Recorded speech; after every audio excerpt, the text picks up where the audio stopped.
সাতক্ষীরায় সাপ্তাহিক বর্তমান সাতক্ষীরা পত্রিকার প্রথম প্রতিষ্ঠা বার্ষিকী পালিত হয়েছে। সাতক্ষীরা প্রতিনিধি আবু জাফর জানান, মঙ্গলবার বেলা 11টায় সাতক্ষীরা জেলা প্রেস ক্লাব মিলনায়তনে সাপ্তাহিক বর্তমান সাতক্ষীরা পত্রিকা হাঁটি হাঁটি পা পা করে একটি বছর পেরিয়ে দ্বিতীয় বর্ষে পদার্পণ উপলক্ষে আলোচনা সভা ও কেক কাটা অনুষ্ঠিত হয়েছে। এ সময় সম্পাদক ও প্রকাশক রাজীব হাসান সভাপতিত্বে প্রধান অতিথি হিসেবে বক্তব্য রাখেন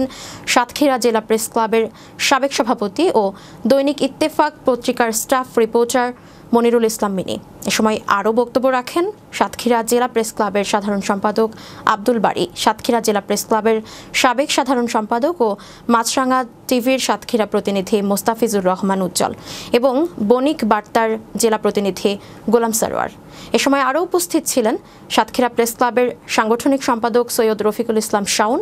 দৈনিক সাতক্ষীরা সকালের নির্বাহী সম্পাদক আমিরুজ্জামান বাবু, দৈনিক যুগের বার্তার ব্যবস্থাপনা সম্পাদক আব্দুল আলিম, শাকিলা ইসলাম জুই, সাংবাদিক হাফিজুর রহমান, নাসির উদ্দিন, মাহফিজুল ইসলাম আক্কাজ,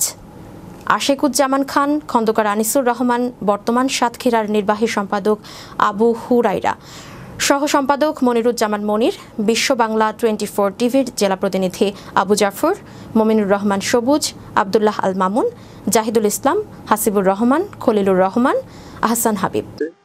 আমরা ব্যক্তিগতভাবে প্রেস ক্লাবকে অনুরোধ জানাই, যদি প্রেস ক্লাব আজকে এই পত্রিকার বয়স 1 বছর হচ্ছে, এখন অনেক সময় আছে। আপনাদের রিপোর্ট যদি মানুষের কথা, আপনার দুই সাংবাদিক একটু আগে এসে হয়ে গেল, ভাই আমাদের এই গালি করল, টাকা না দিলে হয় মালিক চাঁদা দেবেন না ছাত্রী চলে যাবেন, কিরকম বলে, হ্যাঁ আমাদের